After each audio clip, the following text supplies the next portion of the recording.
할렐루야. 주님이 여기 함께 계십니다. 예배는 주님을 만나는 것입니다. 주님은 마지막 때도 오시지만 주의 이름을 부를 때마다 오십니다.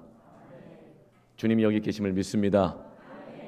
이 시간 함께 하나님의 말씀 읽겠습니다. 여호수아서 3장 1절부터 6절까지 말씀만 읽겠습니다. 한 목소리로 합독하여 읽겠습니다.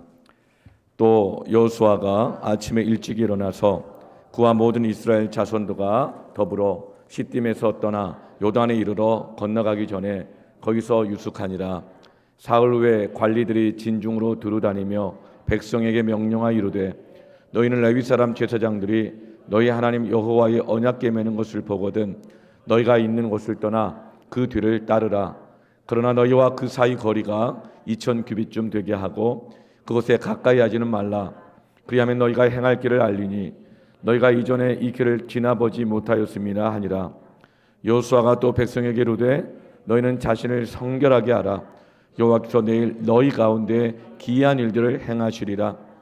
여호수아가 또 제사장들에게 말하여 이르되 언약궤를 메고 백성의 앞서 건너라 하매 곧 언약궤를 메고 백성의 앞서 나아가니라. 아멘. 모세가 죽고 여호수아는 모세의 사명을 뒤이어서 이스라엘 백성들과 함께 가나안 땅, 약속의 땅에 들어가게 되어집니다. 가나안 땅은 하나님께서 주신다고 약속하신 땅이지만 그 약속이 성취되어지기까지 여호수아가 통과해야 될 문제가 있었습니다. 하나님께서는 우리에게 응답을 주실 뿐만 아니라 그 응답을 얻는 방법을 연단과 훈련의 과정을 통해서 얻게 하십니다. 그래서 응답 그 이상의 응답, 그 과정을 통한 내 속사람의 변화, 하나님과 나 사이의 변화를 주셔서 궁극적으로 형통하는 인생이 되게 하시는 것이 하나님의 계획이십니다. 여호수아가 첫 번째로 그가 통과해야 될 문제는 무엇이었죠? 그것은 바로 두려움의 문제였습니다. 하나님께서 여호수아 안에 있는 이 두려움의 문제를 직면하게 하시고 그것을 해결하게 하여 주셨습니다. 근데 이제는 내면의 문제가 아니라 외부적인 환경의 문제에 부닥치게 됩니다. 그것은 바로 요단강이라고 하는 문제인 것이죠. 이 요단강을 건너는 문제는 40년 전에 이스라엘 백성들이 만났던 홍해바다를 건너는 문제에 비하면 100분의 1, 1000분의 1, 만분의 1도 안 되는 작은 문제일 수 있습니다. 그렇지만 홍해바다를 직접 건넜던 경험은 지금 요단강의 문제를 건너야 될 이 이스라엘 백성들, 그 부모 세대들이 겪은 것입니다. 그 출애굽 세대들은 모두가 다 광야 40년 동안 광야에서 다 죽게 되어지고 이제 여호수아와 갈렙 그리고 남은 이제 가나안 땅에 들어가야 될 세대들은 광야에서 출애굽을 경험하지 못한 홍해바다 갈라진 것을 경험하지 못한 세대들이 이 요단강을 건너가야 되는 것이죠. 부모들이 경험했던 그 기적의 역사들, 부모들이 경험했던 그 놀라운 은혜들, 그 기도의 응답들, 이것을 이들은 경험해 본 적이 없어요. 말로만 들었던 것이죠. 여러분, 들은 신앙으로는 자신이 맞닥뜨리는 현실의 문제가 100분의 1, 1000분의 1밖에 안 돼 보여도 부모 세대들이 아니 저런 문제 가지고 고민하나, 저런 문제 가지고 시험 드나 하지만 들은 신앙으로는 홍해바다가 아니라 요단강도 건너지 못하는 것이죠. 그래서 이 요단강을 건너는 문제는 여호수아와 그가 섬겨야 될 이스라엘 백성들에게는 정말 너무나도 어려운 문제였습니다. 경험해보지 못한 일이었습니다. 그리고 오늘 말씀에다 4절 말씀 보면 이전에 이 길을 가보지 못하였음이니라. 경험해보지 못한 일, 경험해보지 못한 문제를 이들은 부닥치게 된 것이죠. 뿐만 아니라 요단강은 원래 평소에는 참 이렇게 냇가에 불과합니다. 그 폭이 한 30m 정도 되고요. 요단강의 그 수위, 물의 깊이는 무릎 정도밖에 되지 않는 30m짜리 냇물 건너는 일 누가 못 건너가겠습니까? 그래서 이스라엘 백성들 이 다음 세대들도 그거 요단강 별거 아니야 이미 소식을 듣고 알고 있었습니다. 그런데 하나님께서 이스라엘 백성들을 요단강 앞에 세우신 그때가 그 시기가 공교롭게도 오늘 15절 말씀에 보면 요단이 곡식 거두는 시기인 것이죠. 그 곡식 거두는 시기는 어떻습니까? 항상 언덕에 넘치더라. 이때는 우기여가지고 비가 1년 중에 가장 많이 쏟아지는 때입니다. 하나님 하필이면 왜 이때 우리에게 요단강이라는 문제를 만나게 하셨습니까? 설상가상 수천 미터 높이에 해당하는 헐몬산이 있습니다. 그 헐몬산 산꼭대기에는 만년설이 하얗게 덮여 있습니다. 근데 하필이면 이 시기가 바로 우기 때 그 만년설이 다 녹아내리는 시기여서 하늘에서 쏟아지는 물과 산에서 쏟아져 내려오는 그 만년설이 함께 만나서 요단강이 범람하기 시작합니다. 30m에 불과했던 폭이 1.6km의 한강보다 더 넓은 강으로 변합니다. 무릎 깊이밖에 되지 않았던 물의 이 수위는 이때는 4m가 넘는 넓고 깊은 강으로 바뀌게 되어지고 유속이 시속 16km, 16km의 유속으로 바뀌면서 어마어마한 이 물살로 넘실대고 이런 인간의 힘으로는 도저히 해결할 수 없는 불가항력적인 문제로 바뀌어버리는 시기라는 것이죠. 여러분, 코로나 팬데믹이 우리에게 오면서 어땠습니까? 저는 아무것도 아닌 문제들이었어요. 마음만 먹으면 예배도 드릴 수 있고, 그러나 평상시 아무것도 아닌 문제들이 이 시기 동안에 범람하는 불가항력적인 요단과 같은 문제로 바뀌지 않았습니까? 하나님, 왜 이런 어려움을 나에게 허락하십니까? 하나님, 이런 어려움은 이해가 되지 않습니다. 그래도 하나님, 내가 뭔가 경험이 있고 내가 뭐가 손에 쥐는 것도 있고 할 수 있는 만큼만 권한을 주셔야 되지 이런 불가항력적인 어려움을 왜 주십니까?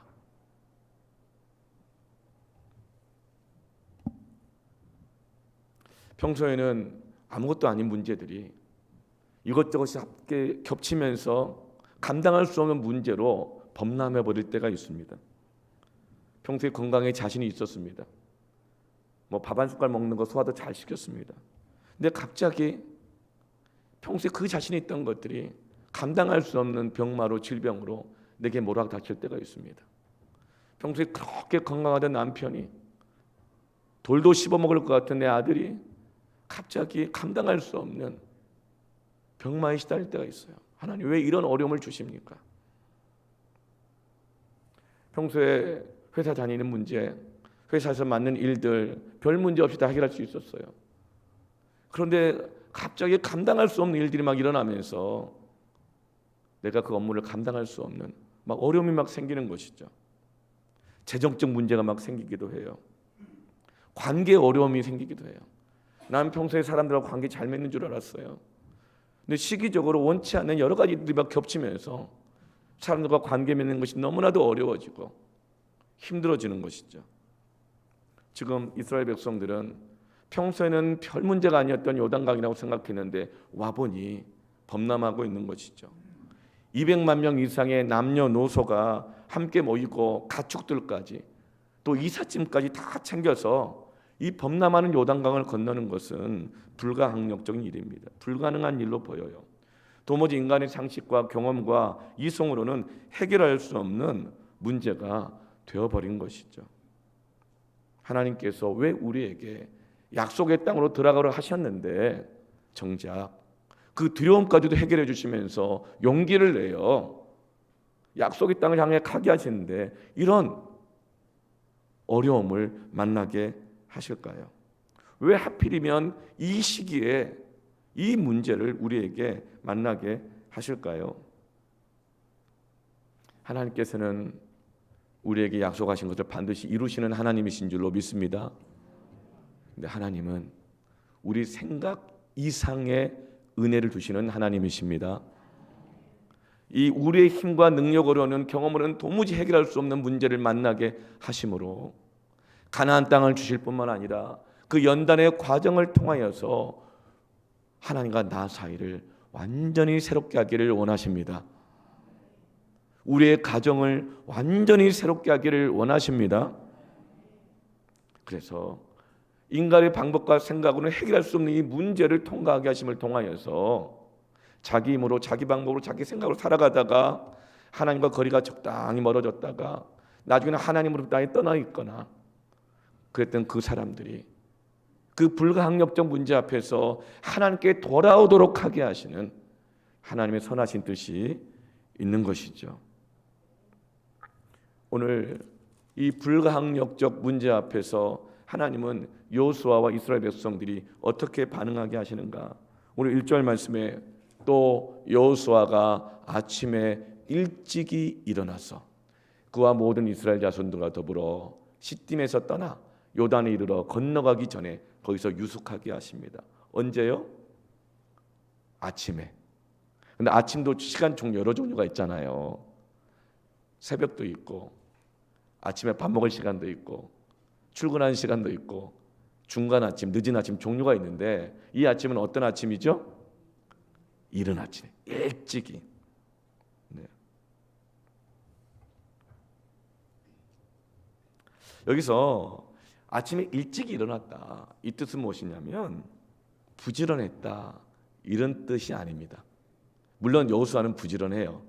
그렇지만 이건 단지 문제를 해결하려면 부지런해야 돼. 문제를 해결하려면 무조건 새벽기도 깨워야 돼. 여러분 새벽기도를 깨워서 날마다 기도하는 것이 아름다운 일이고 하나님의 은혜를 받는 길입니다. 근데 여기서 말하는 것 불가항력적 문제를 만날 때 무조건 새벽을 기도해야 돼. 새벽을 깨워야 돼. 그 의미만은 아니에요. 부지런해야 돼. 이런 의미만이 아니라 여기서 아침 일찍이라는 뜻은 히브리어로 보케르입니다. 이것은 어둠과 빛이 교체하는 그 순간을 말합니다.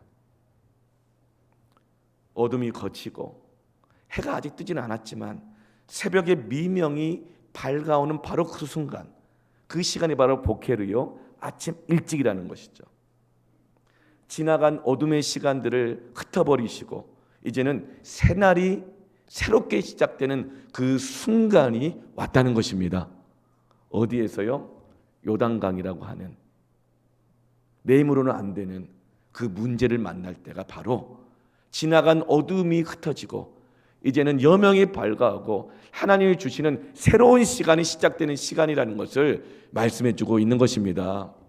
그래서 사랑하는 성도 여러분, 내 힘으로 안 될 때, 빈손으로 걸을 때, 이해도 안 될 때, 감당하기 어려운 문제를 만나면 그때 소망을 가지시길 바랍니다. 이 문제를 통해서 하나님은 지나가는 어둠을 지나가게 하시고 내게 새날을 주시는 것이구나. 환난은 인내를, 인내는 연단을, 연단은 소망을 이루는 줄 압니다. 사랑하는 자들아, 그러므로 너희가 환난을 만날 때 낙심하지 말지니 포기하지 아니하면 때가 이름에 이루리라. 이 새로운 날이 어떻게 시작됩니까? 첫 번째로 따라하시겠습니다. 기다림. 이 새로운 날은 우리가 어떻게든지 어둠을 막 밝혀보려고 어둠아 떠나가라 노력하고 애쓰는 것을 통해서 오는 것이 아니라 오히려 기다림을 통해서 온다는 것입니다. 오늘 1절 2절 보면 이스라엘 백성들이 요단강 앞에서 3일 동안 유숙하며 기다리거든요. 그러니까 믿음의 결단을 하고 출발을 했지만 하나님께서 3일간 기다리게 하셔요. 근데 기다리기에 앞서서 먼저 하는 것이 무엇이냐면 시딤에서 떠나는 일들이 시작됩니다. 하나님 앞에 어떤 사람이 기다릴 수 있습니까? 어떤 사람이 하나님 앞에서 기다리면서 새날을 맞이하게 됩니까? 시딤에서 떠난 사람들입니다. 떠나지 않고서는 하나님 앞에 머물러 있을 수가 없어요. 이 시딤은 어떤 곳인가? 민수기 25장 1절 3절 내용을 보면 이스라엘 백성들의 부모 세대들이 광야에서 모압의 여자들과 음행을 했던 곳입니다. 그냥 음행을 하는 것이 아니라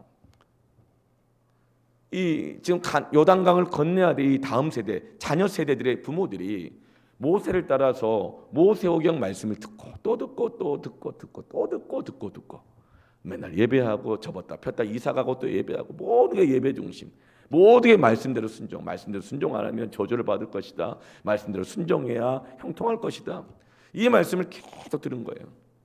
여러분, 그러니 재미가 있었을까요? 없었을까요? 성령 충만하면 재밌죠. 여호와의 말씀은 꿀송이같이 달달하고 있잖아요. 그런데 그렇지 않을 때가 있잖아요. 먹고 살기는 힘들지. 아침마다 만나 거들어 가야 되지. 근데 맨날 주는 게 메뉴가 똑같아. 40년 먹으려니 지겹지. 그러니까 이런 신앙생활 재미가 없는 거예요. 지겨운 거예요. 그래서 모세가 잠깐 안 보이는 그 사이에 어떻게 합니까? 모압 여자들의 아름다움을 보고 그 여자들이 섬기는 우상을 숭배한 거예요. 그런데 모압 여자들이 이 섬기는 우상 숭배 그 예배는 재밌거든요. 막 먹고 마시고 뛰놀고, 그리고 마지막이 뭐냐면 그 여인들과 함께 음행을 하는 거예요. 너무 정력적이고 말초적이고 재밌는 거예요. 그렇게 그 부모 세대들이 시딤에서 모압 여인들과 음란하게 우상을 숭배하고 있었던 것이죠. 바로 그 장소예요. 여러분, 이 시딤이라고 하는 장소, 분명히 그 자녀 세대들이 그 마음속에 그 기억을 하고 있을까요? 안 하고 있을까요? 하고 있죠. 자녀들은 부모의 말을 듣고 크는 게 아니라 등을 보고 큰다 그러잖아요. 다 기억하고 있는 거예요. 이 시딤은 이스라엘 백성들에게서는 기억하고 싶지 않은 장소요, 잊어버리고 싶은 실수와 죄가 있었던 곳인 것입니다. 거기에서 하나님의 무서운 진노를 겪었던 곳이죠. 하나님은 말씀하십니다. 그 시딤을 떠나라. 그 시딤을 떠나라. 과거의 실패와 실수와 죄악의 현장을 떠날 때 하나님 앞에서 기다릴 수가 있는 것입니다. 시딤의 뜻은 떠나다는 뜻입니다. 그리고 말뚝을 뽑다는 뜻이에요. 이게 무슨 말뚝이냐? 텐트를 칠 때 텐트를 고정하는 말뚝이에요. 이스라엘 백성들은 광야에서 40년 동안 텐트를 치고 장막을 치고 살았어요. 그 집을 고정시키는 것이 바로 말뚝입니다. 너희들이 생각하고 가지고 있었던 그 고집들, 난 절대로 난 안 바꿔, 여기 머물러 살 거야, 내 집을 짓고 살 거야, 그 고집들, 그 교만들, 그 말뚝을 뽑아서 그 자리에서 떠나라. 나의 고집과 같은 그 말뚝을 뽑는 사람만이 하나님 앞에서 기다릴 수가 있는 것입니다. 새날이 시작되려면 나의 시딤을 떠나야 합니다. 하나님을 만나고 하나님 앞에 기다리기를 원하는 사람들마다 오늘 이 시간 이 예배 가운데 말씀에 순종하여 나의 시딤을, 나의 말뚝을 뽑기를 축원합니다. 그리고 나서 하나님 앞에 기다릴 수 있는 거예요. 자기의 욕심, 자기 계획을 뽑지 못하면 절대로 하나님 앞에서 기다리지 못합니다. 사람이 제일 힘들어하는 것이 무엇이냐면 아무것도 하지 않고 가만히 있게 하는 거예요. 여러분, 자녀들을 어떻게 해요? 자녀들을 가르칠 때 때리면서 가르쳐 보니까 때리면 아이들이 변합니까?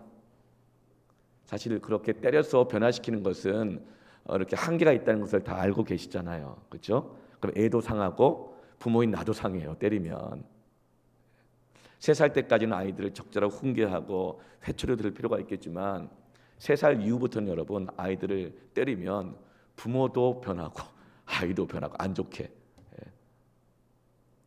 그럴 땐 자녀들을 어떻게 훈육합니까? 너 네 방 안에서 나오지 말고 가만히 거기 기다려. 그럼 아이들이 제일 힘들어하는 게 뭔지 아세요? 차라리 이렇게 말해요. 때려주세요, 이렇게 말해요. 한번 맞고 나면 그냥 그 순간 지나가잖아요. 그런데 때리지도 않고 혼내지도 않고 너 거기서 기다려. 네가 뭘 잘못했는지 생각을 해봐. 그리고 네가 정리가 되면 나한테 와. 이렇게 할 때 아이들이 많은 생각을 하게 됩니다. 돌아보게 됩니다. 아무것도 하지 말고 가만히 기다리게 하는 것. 그제서야 아이들은 자기의 행동, 말, 살아왔던 것들을 돌아보게 되어집니다. 그래서 하나님께서는 이스라엘 백성들을 요단강 앞에서 3일 동안 아무것도 하지 않고 기다리게 하는 것이죠. 성경에서 하나님께서 하나님의 백성들을 테스트하시고 훈련시키실 때 가장 많이 사용하시는 방법이 바로 기다림입니다. 대표적인 사람이 바로 믿음의 조상인 아브라함이에요. 여러분, 아브라함은 믿음이 좋아서 믿음의 조상일까요? 아브라함의 인생이 어떤지 알면 절대로 그런 말 안 합니다. 여러분, 아브라함의 아내 사라한테 아브라함 믿음 좋지요? 그래서 믿음의 조상이라고 불러줬죠? 그러면 사라가 뭐라고 말할까요? 살아봐, 이렇게 말할 거예요. 그래서 이름이 사라예요. 아브라함의 인생을 보면 아브라함의 믿음이 좋아서 믿음의 조상이 아닌 거예요. 하나님이 아브라함을 여러 가지 연단과 시험 속에서 기다리게 하시면서 그를 믿음의 조상으로 만드신 것입니다. 아브라함의 인생은 오히려 그가 믿음이 좋은 사람이 아니라 오히려 믿음이 무엇인지를 가장 잘 설명해 줄 수 있는 사람이 바로 아브라함인 것입니다. 창세기 12장에 하나님께서 아브라함에게 나타나셔서 말씀하십니다. 너는 본토 친척 아비 땅을 어떻게 하라? 떠나라. 본토 친척 아비 땅을 떠나라. 그 갈대한 문화, 우상 숭배하는 문화, 그 사람들과 맺었던 관계, 뭐 그런 동호회, 뭐 그런 술 친구들, 하나님과 관계를 멀어지게 만드는 그 본토 친척 아비 땅을 떠나라. 그러면 내가 너에게 아들을 주고 너를 통해서 큰 민족을 이루게 하겠다고 약속해 주셨어요. 그래서 아브라함은 그 약속의 말씀 믿고 떠났어요. 근데 떠나자마자 어떤 일이 일어납니까? 갑자기 기근이 일어나는 거예요. 아니, 자식을 주겠다고 하고 집안이 번성하겠다고 약속을 해주셨는데 갑자기 기근이 왜 오지?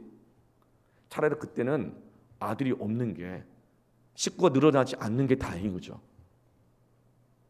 그래서 아브라함은 그때 하나님의 약속의 말씀이 이룰 것을 기다리기보다 어떻게 합니까?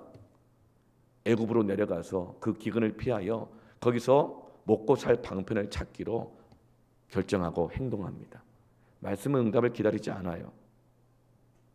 근데 애굽에 가서 먹고 살려고 하다 보니 이 애굽 왕 바로가 아브라함의 아내 사라의 아름다움을 보고 아브라함에게 말합니다. 누구야? 아주 예쁜데 내가 가져도 될까? 근데 아브라함 옆에 있으니까 부인이면 그러면 안 된다는 걸 아니까 물어본 거죠. 근데 아브라함이 어떻게 해요? 거기서 먹고 살려고 거짓말을 했잖아요. 내 누이입니다.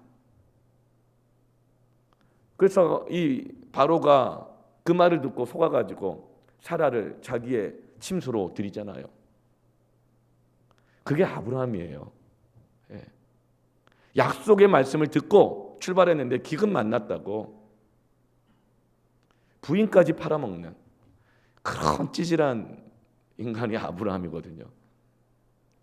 근데 하나님께서 어떻게 하십니까? 은혜의 하나님이 보호하십니다. 바로 왕이 잠을 자는데 꿈에 나타나셔가지고 무섭게 경고하시죠. 너 사라 건드리기만 해봐. 너 죽어. 바로가 그냥 벌벌벌 떨면서 아브라함을 불러가 너 왜 나한테 거짓말했냐? 네가 믿는 하나님이 나를 죽이실까봐 두렵다. 빨리 떠나라. 그래서 다시금 애굽을 떠나게 하십니다. 그런데 하나님께서 계속적으로 약속하신 말씀이 있기 때문에 아브라함에게 복을 주셔요. 아브라함의 양과 가축들이 점점 늘어납니다. 그런데 재산이 늘어나게 되어지자 어떤 일이 일어나요? 아브라함의 조카인 롯, 그리고 아브라함과 동업자였던 그 조카 롯과 갈등이 생기게 됩니다. 그리고 결국은 그 갈등이 해결되지 않고 롯은 소돔과 고모라, 보기에 좋은 땅, 재밌는 땅으로 이사를 가버리고, 그리고 아브라함은 갈 데가 없어가지고 헤브론 산 꼭대기 올라가서 거기서 예배를 드리면서 산을 개간해 가지고 농사를 지면서 예배를 드리면서 살아가고 있었습니다. 근데 그때 가나안 이 지역에 이 전쟁이 막 일어나면서 그 전쟁에 휘말려서 롯이 잡혀가게 되어지고 죽을 위기뿐만 아니라 알거지가 될 이런 파산의 위기 가운데 처하게 됩니다.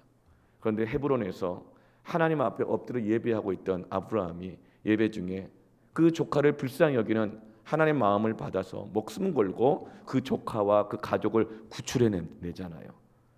그리고 나서 전쟁에서 승리하고 돌아오는 길에 하나님의 큰 제사장 멜기세덱을 만나면서 자원하여 10의 1조를 또 드리고 그렇게 해요. 그렇게 지금까지 먹고 살기 위해서 애쓰고 또 회개하고 뭐 예배도 드리고 조카도 돕고 집안도 이렇게 잘 돌보고 11조도 드리고 예배의 삶도 살았어요. 그런데 어때요?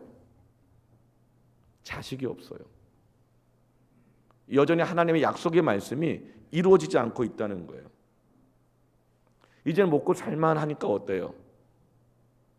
그러니까 이제 그때 하나님이 약속의 아들을 주신다고 했는데 왜 아직 자식이 없지? 그러면서 이제 아들을 낳아야겠다. 그제서야 생각을 하는 거예요. 말씀대로 이루어졌으면 좋겠다. 그제서야 생각하는 거예요. 그런데 이미 그때 시간이 많이 지나고 사라가 죽은 몸 같이 되었다 그랬어요.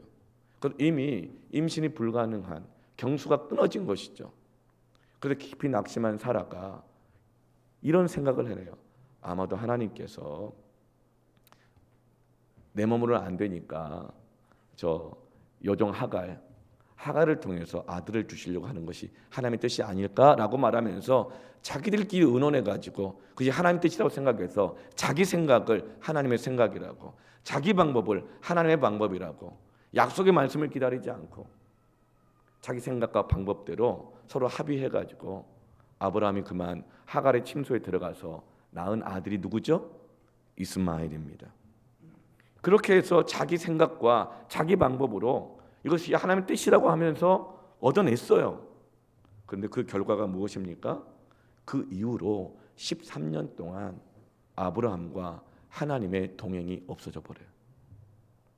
하나님의 말씀이 끊어져요. 그 이후로 얻기를 얻었지만 오히려 하나님과의 관계가 13년간이나 끊어져 버리게 되어집니다. 하나님이 아무 말씀 안 하셔요. 책망도 안 하셔요. 그냥 기다리게 하셔요.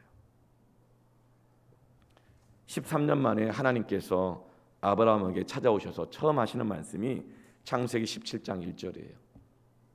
나는 전능한 하나님이라. 이게 무슨 뜻일까요? 네 힘으로 해보니까 안 되지? 이런 뜻 아니에요. 이때 여전히 아브라함은 부자예요. 삶에 문제가 없어요. 다만 한 가지, 약속의 말씀만 이루어지지 않은 상태예요. 나는 전능한 하나님이라, 이것은 하나님 자기 힘 자랑하는 것이 아니에요. 그 뜻은 아브라함아, 너 왜 나를 믿지 않았느냐? 왜 너는 나를 신뢰하지 않고 네 힘으로, 네 방법으로 했느냐? 이것이 바로 지난 13년 동안 너와 나 사이가 끊어진 이유다. 그래, 부자가 되고 살만하니까 행복하냐? 나 없이도 행복하더냐? 지금 너의 이런 형통한 삶은 과연 무엇이냐? 내가 너의 행복 안에 있느냐? 내가 너의 예배 안에 있느냐? 내가 네가 드리는 11조 안에 내가 있느냐? 너와 나와의 만남이 있느냐? 나는 전능하신 하나님이라. 왜 지금까지 네 힘으로 살면서 이렇게 나와 단절되어서 하나님 없는 행복을 누리며 살아가고 있느냐? 그리고 나서 아브라함에게 무엇을 명하시냐면 창세기 17장 11절, 너희는 포피를 떼어라. 이것이 나와 너희 사이의 언약의 표징이니라. 이것은 바로 할례를 명하시는 것입니다. 할례를 함으로 하나님과 아브라함의 관계, 하나님과 그 가족의 관계를 회복시키고자 하시는 것이죠. 할례를 명하고 난 다음에 그 다음에 낳은 아들이 바로 약속의 아들 이삭입니다. 할례가 뭔가요? 남자의 생식기에 이 표피를 잘라내는 것이죠. 이것은 너는 육체적으로는 죽어졌다는 뜻인 것이죠. 이삭은 아브라함이 자기의 정욕으로, 자기의 실력으로, 자기의 능력으로 낳은 자식이 아니라 오직 나는 죽었는데 생산할 능력이 없는데 가능성이 없는데 오직 하나님의 권능으로, 하나님의 은혜로 주신 자녀라는 것이 바로 이삭인 것입니다. 반면에 이스마엘은 누구예요? 아브라함과 사라가 자기들 머리로, 자기들 힘으로 만든 결과가 이스마엘인 것입니다. 이스마엘을 얻었지만, 자기 생각대로 해냈지만, 자기 힘으로 만들어냈지만 그 결과가 어때요? 13년간의 하나님과의 단절이었어요. 예배도 있어요. 11조도 계속 드려요. 재정적으로도 문제가 없어요. 그러나 하나님과의 단절이었어요. 그리고 그 후 이제 이삭이 나서 자라면서 이스마엘과 이삭의 관계가 계속 어렵게 되어지고, 자기 힘으로 낳은 그 아들로 인해서 그 집안 안에, 아브라함의 가정 안에 엄청난 고통이 계속적으로 따르게 되는 것입니다. 수천 년이 지난 지금까지도. 여러분, 아브라함은 믿음의 조상이라 그랬습니다. 근데 아브라함이 믿음의 조상이 되는 과정까지 무엇이 필요했습니까? 본토 친척 아비 땅을 떠나고 애굽을 떠나고 하나님 앞에서 하나님의 말씀이 이루어지기까지 내 방법, 내 힘대로 하지 않고 내 표피를 떼어내면서 하나님의 전적인 은혜만을 의지하면서 기다림을 통하여서 아브라함 같은 그런 정말 이 파렴치한 사람도 믿음의 조상이 될 수 있는 것입니다. 그 믿음은 어떻게 생기는가? 믿음은 어떻게 성장하는가? 믿음이 히브리어로 에무나인데 그 뜻이 뭐죠? 견디다, 기다리다, 이 뜻인 것입니다. 하나님은 우리에게 내 힘으로는 감당하지 안 되는 문제를 만나게 하실 때는 네가 지금까지 의지해왔던 방식들, 네 고집들, 시딤의 말뚝들을 뽑아라. 그 시딤을 떠나라. 그리고 이제는 온전히 하나님만 의지하고 하나님 앞에서 기다리라. 그것을 통하여서 하나님은 우리를 믿음의 사람으로 만들어 가시고 하나님과의 깨졌던 관계를 회복하게 하여 주시고 요단강을 건너 약속의 땅을 얻게 하시는 것입니다. 두 번째로, 어떻게 이 인간의 능력으로 해결 안 되는 문제를 해결하게 하시는가? 약속의 땅에 들어가게 하시는가? 그것은 바로 따라합시다. 언약궤 뒤를 따르라. 여러분, 언약궤 옆입니까? 앞입니까? 그 위에 올라타서 가는 겁니까? 아니면 뒤입니까? 어디죠? 뒤입니다. 우리는 하나님이 함께 하시는 임재의 상징, 그 말씀의 궤, 그 말씀보다 앞에서 가서도 안 되고 위에 올라타서도 안 되고 하나님의 말씀, 하나님 임재가 보이거든 그때만 그 뒤를 따라가기를 바랍니다. 너무나 앞서갈 때가 많아요. 상황을 보니 자기 생각으로, 자기 방법으로 하나님의 말씀에 인도가 없는데도 뭐 기도해봤다고 말하지만 실제로 기도 안 하면서도 생각이 너무 앞서 있으니까 말로는 기도한다 그래요. 뭐 예배도 드리죠. 그러나 한 번도 하나님의 음성을 듣지도 않고 묻지도 않고 잘 그렇게 기도도 하지 않아요. 왜죠? 내가 이미 다 정해놨으니까. 마음이 너무 급하니까. 이때를 놓치면 안 될 것 같으니까. 그래서 말씀의 뒤를 따라가는 것이 아니라 막 앞으로 갈 때가 많이 있지 않나요? 언약궤의 뒤를 따르라고 합니다. 언약궤는 하나님의 임재를 상징합니다. 원래 언약궤는 어디에 있죠? 성막이나 성전의 그 안에 지성소에 있습니다. 그래서 하나님께서는 그 지성소 안에 있는 언약궤 그 위에 하나님이 임재하셨어요. 그래 하나님이 임재하시면 하나님이 우리와 함께 하시는구나. 그러면서 이스라엘 백성들은 전쟁에 나갈 때도 언약궤만 들고 나가면 하나님 우리와 함께 하시기 때문에 두려워하지 않았어요. 그리고 실제로 전쟁에 나갈 때마다 언약궤만 들고 나가면 늘 승리했어요. 언약궤만 들고 나가면, 언약궤 뒤만 따라가면 성읍에서도 복을 받고 들에서도 복을 받고 들어가도 복을 받고 나가도 복을 받고 떡반죽 그릇까지 다 복을 받게 되어지는 그 일을 경험했던 것이죠. 그래서 그들은 생각한 거예요. 언약궤만 있으면 승리한다. 하나님이 우리와 함께 하신다. 근데 이 언약궤 원래 위치는 지성소 안에 있습니다. 원래 아무나 못 들어가요. 대제사장만 1년에 딱 한 차례만 들어가서 거기서 이스라엘 모든 백성들의 죄를 속하기 위하여 지성소 안에 들어갈 때만 대제사장만 지성소를 언약궤를 1년에 딱 한 번 볼 수 있어요. 그런데 하나님께서는 이스라엘 모든 백성들이 그 언약궤를 볼 수 있는 기회를 언제 주시죠? 그것은 바로 이동할 때예요. 떠날 때예요. 당시 선막은 천막으로 만들어져 있잖아요. 그래서 줄을 당겨서 말뚝을 박아서 그 성막을 고정하도록 되어 있습니다. 근데 하나님의 임재가 움직이잖아요. 구름 기둥과 불 기둥으로 움직이잖아요. 그러면 그것을 따라가야 될 때는 성막을 접어야 돼요. 이동해야 되죠. 그때 이 언약궤가 마치 우리 딱 결혼할 때 그 타고 가는 옛날 사람이 타고 가는 가마 아시죠? 가마. 딱 가마처럼 생겼어요. 그래서 이 언약궤 사각형의 궤짝 양쪽에 이 4개의 고리가 달려 있는데 그 고리에다가 튼튼한 긴 막대기 2개를 넣어가지고 4명의 제사장들이 그 언약궤를 메고 가는 거예요. 이동할 때, 새롭게 뭔가를 시작해야 될 때, 떠나야 될 때, 중요한 결정을 해야 될 때, 그때는 모든 이스라엘 백성들이 이 언약궤를 볼 수 있는 기회인 거예요. 사랑하는 성도 여러분, 이동을 해야 될 때, 이사를 해야 될 때, 진학을 해야 될 때, 그리고 뭐 취업을 해야 될 때, 이직을 해야 될 때, 자식의 인생에 중요한 결정을 해야 될 때, 결혼해야 될 때, 배우자를 선택해야 될 때, 선교를 갈 것이냐 말 것이냐 해야 될 때, 오늘 예배를 드리냐 말 것인가를 고민하고 선택해야 될 때, 자기 힘으로, 자기 생각으로, 내 계획으로 세워졌던 그 말뚝을 뽑고 이동할 때는 말씀이 움직일 때만, 하나님이 확실히 거기에 계신다, 나를 부르신다, 기도하며 하나님 앞에 머물러서 묵상하고 깨달을 그때 이동하시길 바랍니다. 말씀 없이, 내가 앞서서 이동하지 마시길 바랍니다. 하나님의 인도하심 없이, 하나님의 그 뜻 없이 어떤 선택을 하지 않기를 바랍니다.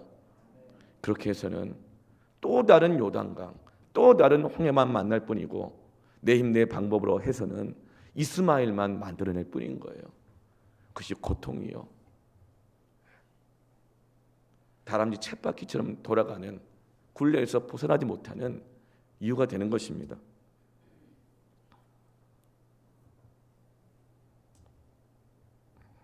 언약궤 모양은 가마와 비슷하다 그랬죠?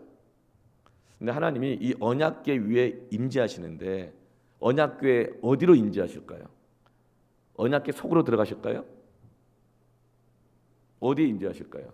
언약궤 위에 임재하십니다. 언약궤 위는요, 이 네모난 상자인데 그 위에 뚜껑이 있어요.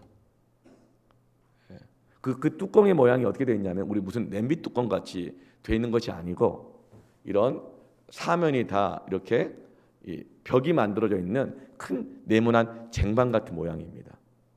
그러니까 이 언약궤 쟁반 같은 뚜껑 위에 하나님이 임재하시는 것이죠. 그래서 이 언약궤 이 뚜껑을 뭐라고 부르냐면 시은소라고 말합니다. 베풀 시자에 은혜 은자에 장소 소자라는 거예요. 그러니까 하나님께서는 이 언약궤의 뚜껑 위에 임하시면서 하나님의 은혜를 주신다는 것이죠. 그리고 이 금쟁반 같은 뚜껑에 제사장이 이스라엘 백성들의 죄를 속하기 위하여서 잡은 짐승의 제물의 피를 바로 이 언약궤의 뚜껑 위에다가 붓는 것입니다. 근데 이 언약궤를 제사장들이 메고 움직이는 것을 보거든 그 언약궤 뒤를 따라가라 그랬잖아요. 근데 이 언약궤는요, 처음에는 하나님 임재하시는 상징이라는 것을 알았어요. 나중에 세월이 지나가면서 습관화되고 신앙생활이 형식화되다 보니까 이제는 그 언약궤 궤짝 자체가 승리를 주는 무슨 부적처럼 여겨버리게 된 거예요. 그러나 나중에는 결국 언약궤마저도 블레셋에게 빼앗겨버리고 말잖아요. 이게 형식화된 신앙의 정말 여러분 무서운 것입니다. 이 언약궤는 그 겉 모양보다 더 중요한 것이 그 안에 무엇이 들어가 있느냐예요. 이 언약궤 안에는 뭐가 들어가 있죠? 언약의 말씀만 들어있는 게 아니에요. 세 가지가 들어있는데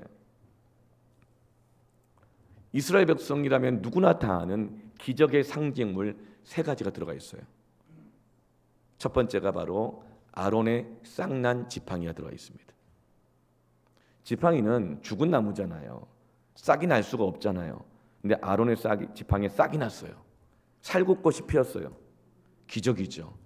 그 지팡이를 언약궤 안에 넣게 합니다. 그리고 두 번째로는 만나를 담은 항아리. 하늘로부터 내려오는 만나. 그 만나를 담은 항아리를 언약궤 안에 넣어놓게 합니다. 세 번째로는 모세가 받은 10계명이 기록된 돌판을 그 언약궤 안에 넣어놔요. 그 언약궤가 움직이거든 그걸 보고 따라가라는 거예요. 여러분 이것이 의미하는 바가 굉장히 깊습니다. 첫 번째, 아론의 싹이 난 지팡이는 무엇을 의미하는가? 민수기 17장에 보면 이스라엘 백성의 여러 지파 중에 특별히 레위 지파는 하나님만 예배하도록 부름받은 지파잖아요.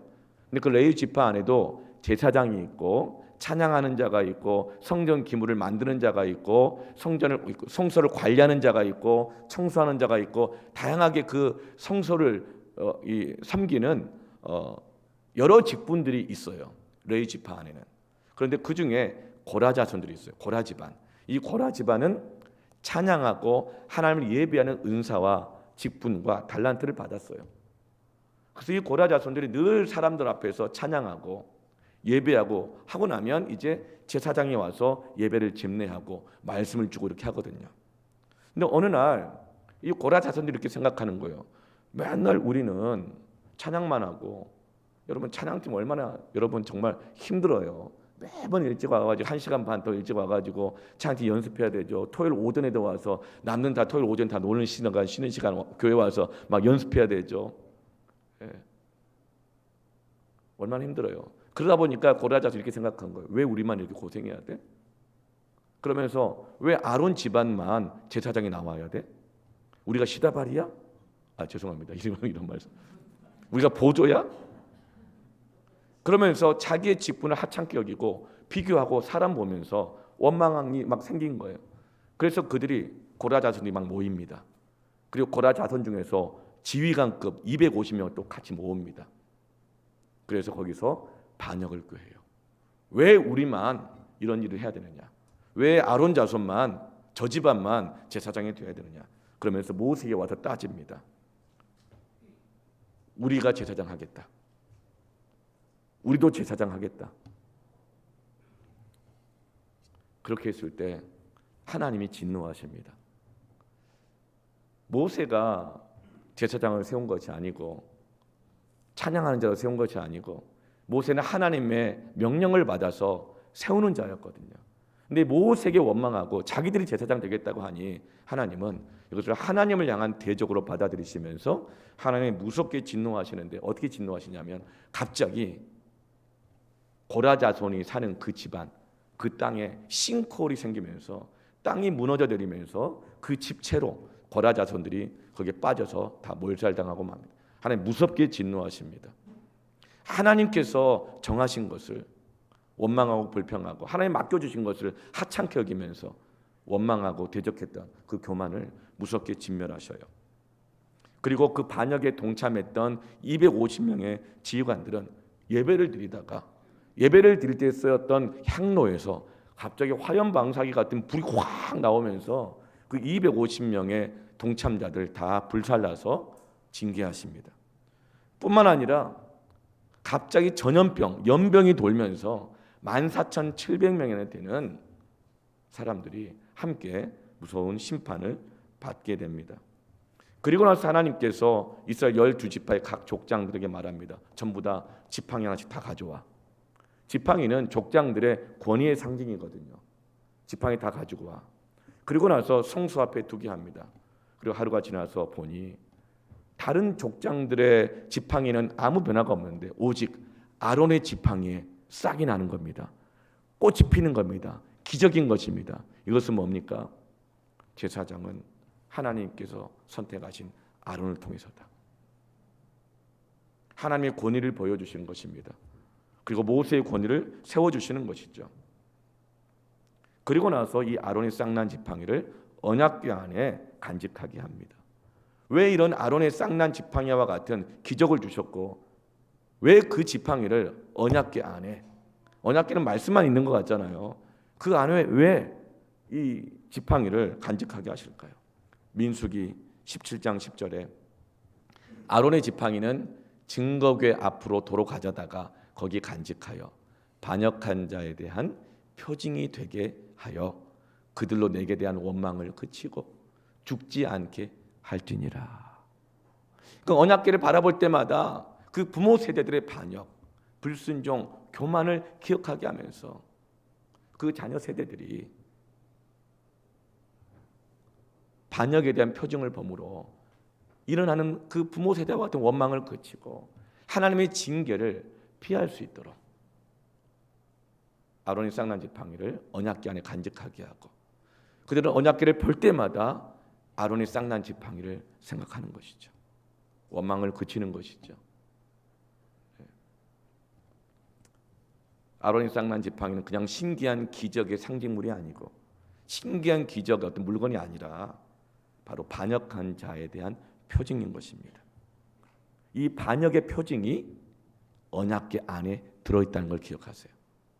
두 번째로는 만나를 담은 항아리가 있습니다. 이스라엘 백성들이 광야에서 이제 하나님을 예배하고 하나님을 잘 섬기기 위해서 출애굽을 했잖아요. 근데 나와 보니 광야는 먹고 살 만한 것이 없잖아요. 그래서 바로 하나님 앞에 요구합니다. 먹을 것을 주십시오. 떡을 주십시오. 떡을 먹었더니 목이 맥히잖아요. 그렇죠? 그러니까 물을 주십시오. 그랬어요. 그러면 우리가 이 문제, 먹고 사는 문제 잘 해결해 주면 하나님을 잘 섬길 것이고 예배할 것이고 계속 가나안 땅까지 이 길을 걸어갈 것입니다. 그러나 이 문제 해결 안 해주면 우리 다시 애굽으로 돌아갈 거예요. 이렇게 하나님 앞에서 원망하고 따져 물었어요.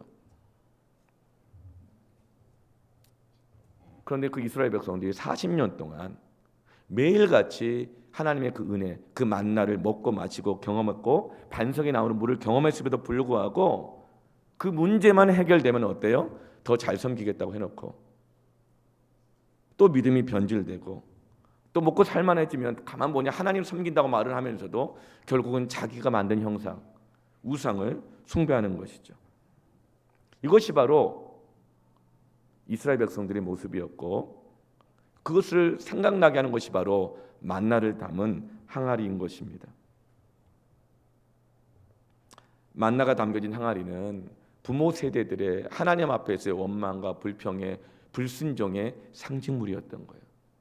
그럼에도 불구하고 하나님께서 얼마나 그 백성을 인내하시고 참으시고 그렇게 반찬 투정하고 뭐 진짜 그렇게 함에도 불구하고 40년 동안 단 하루도 빠지지 않고 하나님이 먹을 것을 아침상을 차려주시잖아요. 하나님의 은혜의 상징물이지만 그렇게까지 사랑하시는 하나님 앞에서도 끝까지 반역하고 우상 숭배하다가 원망하다가 광야에서 인생을 마치고 마는 그 부모 세대들의 불순종의 패역의 상징이었던 것입니다. 그런데 이것을 언약궤 안에 간직하게 해요. 세 번째, 십계명의 돌판입니다. 언약궤 안에 보관된 십계명의 돌판은 첫 번째 거예요, 두 번째 거예요? 두 번째 거예요. 모세가 하나님의 명을 받아서 시내산에 십계명을 받으러 말씀을 받으러 올라가서 40일간 기도하면서 정말 그 흥분된 마음으로 돌판에 하나님이 친히 기록해 준 십계명의 말씀을 들고 내려왔어요. 내려왔는데 그 사이에 어떤 일이 있었어요? 이스라엘 백성들이 모세 어디 간 거야? 모세 안 보여. 그 분위기도 이상하잖아. 모세 어디가 뭘 하고 있는 거지? 그 아론을 부릅니다.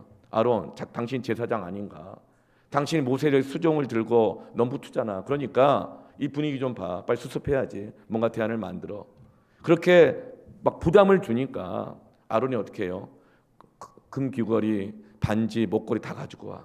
그리고 그걸 녹여서 만든 것이 바로 금송아지를 만듭니다. 이 금송아지는 이들이 애굽에서 있었을 때 풍요, 즐거움, 만족을 보장해주는 신이 바로 황소 신이었거든요. 그걸 금으로 만든 거예요. 그리고 이렇게 말합니다. 바로 이 금송아지가 우리를 애굽에서 불러낸 뭐다? 여호와다. 뭔가라도 눈에 보이는 대안, 이게 있어야 되지 않겠냐. 그래서 이 불안해하고 흉흉해 있는 이스라엘 백성들의 여론과 분위기를 잠재우려고 했던 것이죠. 그러면서 이 금송아지를 만들어 놓고 이게 하나님이라고 부르면서 자기를 위한 우상을 만들어 놓고 이게 하나님이라고 부르면서 그 주변에서 먹고 마시고 뛰놀고 막 예배를 드리고 있는 것을 40일간 기도하고 말씀받아 내려온 모세가 보고 기가 막힌 것이죠. 분노가 일어나는 것이죠. 너무 절망스러운 것이죠. 그래서 받았던 10계명의 돌판을 던져버리고 돌판이 깨져버리는 거예요. 낙심하고 절망하고 있는 모세. 그러나 하나님은 포기하지 않으시고 모세야 다시 나에게로 올라와라. 그리고 다시금 모세는 예정에도 없던 40일 기도를 다시 하게 되어져요. 그리고 하나님으로부터 십계명의 말씀을 다시 한번 받아가지고 내려오는데 그 두 번째 받은 십계명의 돌판을 언약궤 안에 두게 하는 것이죠. 이 십계명의 돌판도 이스라엘 백성의 우상 숭배와 패역을 상징하는 것입니다. 우리가 그렇게 놀랍게 여기고 신기하게 여기는 세 가지 기적. 이 표적은 다 언제 온 것이죠? 우리 불순종, 우리 교만, 우리 패역함으로 인해서 하나님 우리를 사랑하셔서 주셨던 기적인 것이죠. 이 세 가지 모두가 다 이스라엘 백성들의 죄가 녹아져 있는 거예요. 근데 그것을 어디에 둬요? 모든 사람들 다 보는데 까발려고 놓는 게 아니에요. 어디에 둬요? 언약궤 안에 넣어요. 그리고 뚜껑으로 덮어요. 그런데 그 뚜껑은 그냥 뚜껑이 아니죠. 시은소예요. 이스라엘 백성들이 모든 죄를 속하는 그 짐승의 피를 언약궤 그 뚜껑 위에 붓는 것입니다. 언약궤는 단순히 기적의 상징, 승리의 상징이 아니라 인간의 죄가 얼마나 어린 양의 보혈이 필요한가를 설명해 주고 있는 것입니다. 하나님 말씀하시는 거예요. 네 힘으로 안 되는 어려움들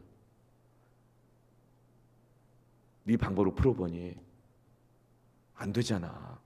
이 문제는 하나님의 은혜 없이는 통과 못해. 시딤에서 떠나야 돼. 너의 말뚝을 뽑아야 돼. 하나님 앞에서 기다려야 돼. 이 요단강은 네 힘으로 건너는 게 아니야. 네 방법으로 건너는 것 아니야. 오직 하나님의 은혜로만 건널 수 있다고 말씀해 주시는 것입니다. 그리고 그 언약궤를 따라서 이제 제사장들이 메고 가고 그 뒤를 따라 함께 요단강의 물 안에 들어가게 되어지자 바로 그때 요단강이 마른 땅처럼 갈라지게 되어지고 그들의 능력과 그들의 공로와 힘과 지혜로는 도무지 건널 수 없었던 요단강을 건너 약속의 땅으로 들어가게 되는 것입니다. 예수님이 물 세례를 어디서 받으셨죠? 요단강에서 받으셨어요. 예수님은 죄가 없으십니다. 내가 죽어야 될 그 자리에 예수님이 죽으러 들어가시는 것이죠. 요단강에서 그 물에서 친히 자신이 물에 잠겨 죽고 다시 살아나 하나님의 은혜를 보여주시는 것이죠. 사랑하는 성도 여러분, 우리 힘으로 감당 안 되는 문제를 하나님 우리에게 주실 때는 하나님이 나의 시딤에서 떠나게 하시고 그 칠흑 같은 인생의 어둠이 물러가게 하시고 새날이 오게 하시는 요단강을 건너가게 하시는 그 은혜의 때인 것을 깨닫기를 축원합니다. 에베소 1장 4절에 창세전에 하나님께서 그리스도 안에서 우리를 택하셨다고 그랬어요. 택하신 목적이 무엇이죠? 타워폴리스에 살도록 잘 먹고 좋은 거 입고 살도록 하나님께서 그것도 다 주실 줄로 믿습니다. 근데 하나님께서 우리를 택하신 목적이 뭐죠? 우리도 사랑 안에서 오직 우리는 하나님의 사랑과 은혜 안에서만 그 앞에 거룩하고 흠이 없게 되는 것입니다. 언약궤 안에 있을 때, 하나님의 말씀 안에 거하여 있을 때, 하나님 임재 안에 거하여 있을 때 그 앞에 거룩하고 흠이 없게 하시기 위해서 우리를 택하신 것입니다. 하나님 우리를 구원하신 목적은 세상에 떵떵거리며 높임 받으며 살아가는 것, 그것만이 아니고 우리를 거룩하고 흠이 없게 하시려고, 우리와 깊게 교제하시고 동행하시기 위해서 우리를 구원하신 것입니다.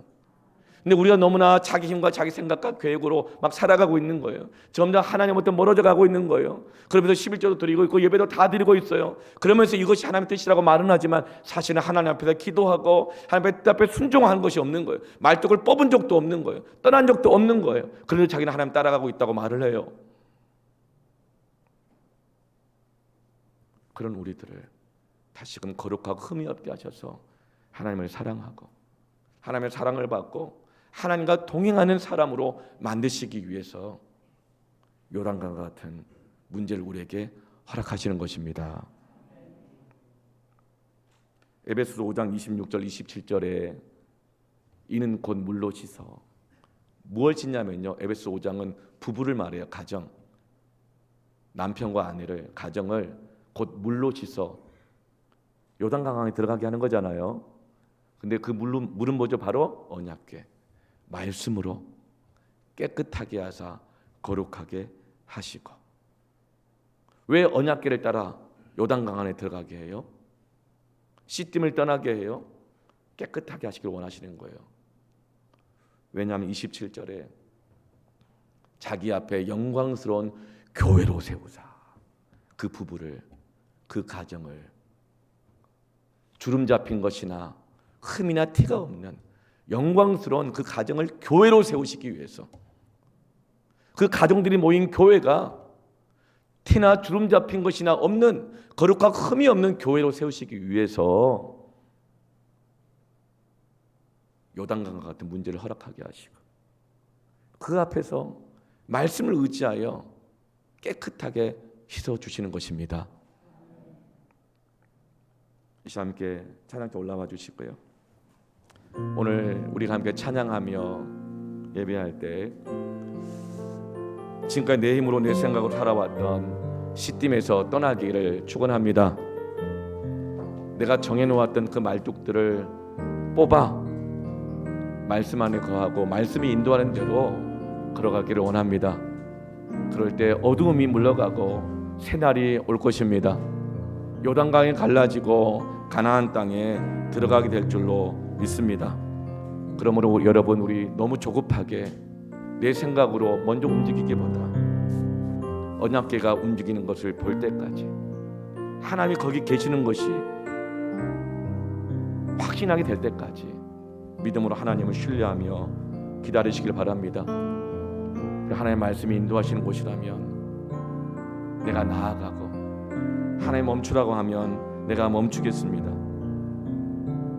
오늘 이 시간 그 거룩하고 흠이 없는 삶으로 주님이 우리를 부르시고 계십니다. 함께 찬양합시다. 주님 나를 부르시니